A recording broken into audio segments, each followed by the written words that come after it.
Good morning. Today is Friday, September 12th, and let's take a look at the economic data before we go into yesterday's market performance. Right now, we just have a preliminary University of Michigan consumer sentiment at 9 o'clock, along with inflation expectations. So I just got to check and make sure that you're not in your positions at the time that a number comes out and let the market digest the information. Based on yesterday, I think now they're figuring in 3 rate cuts before the end of the year, and we're going to have that first FOMC meeting next week, and we'll find out if Powell and the committee finally decide to start cutting rates. Let's get right into the broader markets right now. NASDAQ pushing higher. All-time highs up here. It's 24,068.50. Same thing with the ES. All-time highs at 6,600 yesterday. I would definitely anticipate that being a level of resistance to start out right now.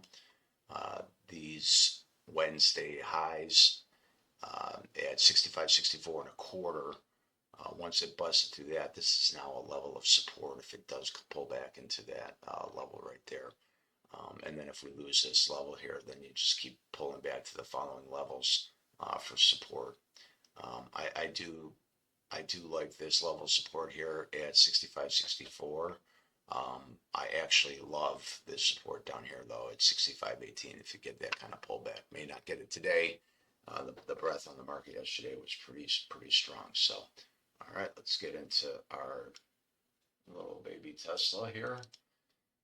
Tesla, I spoke, if you go back and watch yesterday's video, I said this level right here was going to be the resistance level. It respected it. It came down on the 10th, which was Wednesday. And then I said that I would not want to be long Tesla unless we broke above this 355, 359 level and held.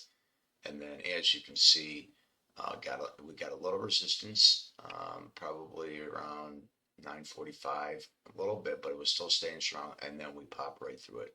So now what I do on my charts after I have this as a resistance, I always put my resistance levels in the color red.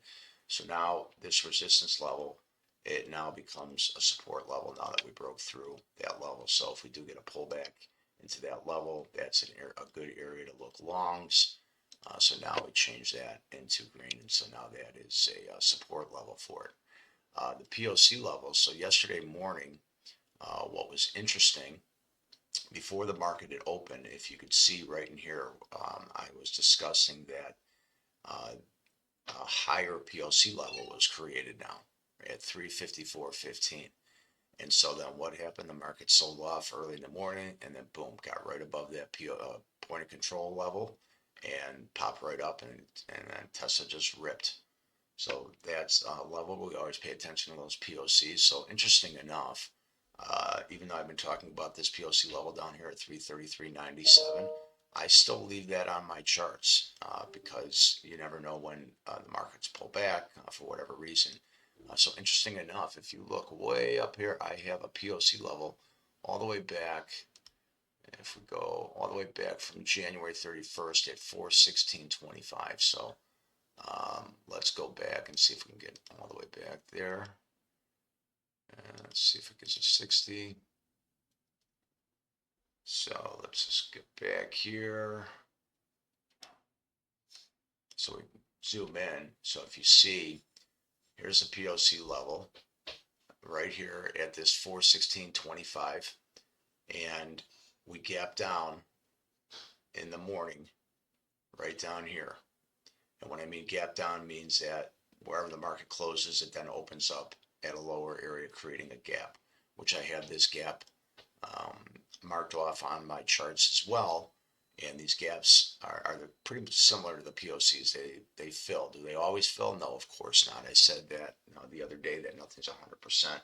However, if you leave these on your charts and you start breaking above certain levels, like today, if we can break and hold above this 380 level, I think we quickly move up into this level right here, 393 to 401, to fill that gap.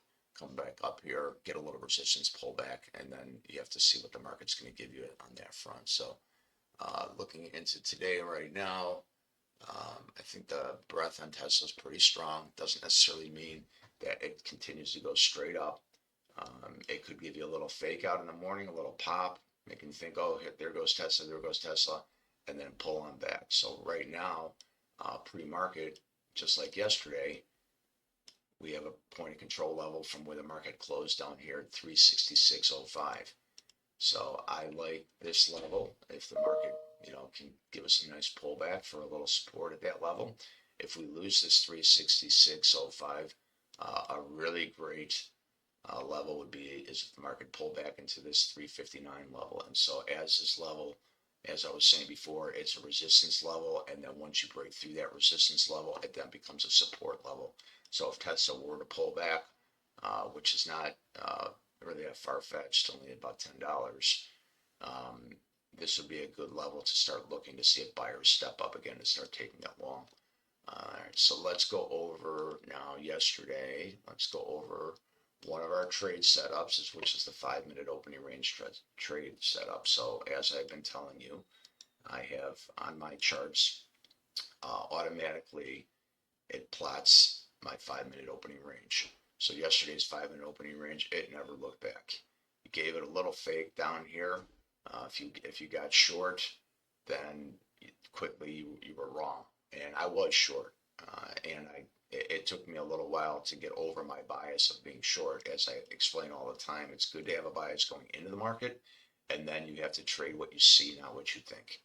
So I lost a little bit in the morning thinking that, oh, Tesla was coming down to this level, the 20-day SMA, and then this 333. And then I was quickly proven wrong. And then Tesla just went on a tear the entire day. So once you got this opening range breakout, which was 350.45, it never looked back. And it went straight up. And as you can see, in the post market, it got up to 373.38. I do anticipate getting a little heavy up here for a little bit and having a pullback, but not without some games that it may play. It may push higher on the open, get everybody long, just so it can shorten up to create a little more liquidity. And liquidity means that the sellers come in and the market's being pushed down, just so more buyers can buy it at a better price. So that is my pre-market analysis today for Tesla on September 12th. Please like this video and subscribe to the channel.